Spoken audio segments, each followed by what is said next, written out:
මේ කොණ්ඩ කටුත් තියෙනවා. මේකට නම් මං හරි ආසයි. කීයද මේවා? 500යි. අම්මෝ 500යිද? ගාන නම් ටිකක් වැඩි වගේ මුදලාලි. ඈ 20යි. 20යිද? හරිම ලස්සනයි. මේ බලන්නකො ලස්සනට ෆ්‍රේම් කරලා හරි ලස්සනයි. මේකෙන් සෙල්ලම් කරන විදිය දන්නවද? මොකද්ද මේක? තුරුම් බැටි මැෂිම නේද?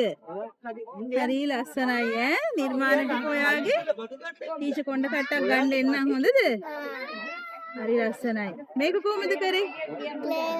ක්ලේ වලින්. එතකොට මේක Flight green. බලන්නකො ලස්සනයි. හරිම ලස්සනයි ඈ. අලුත් නිර්මාණ ගොඩාක් තියෙනවානේ. සුබ පතනවා ඔයාට.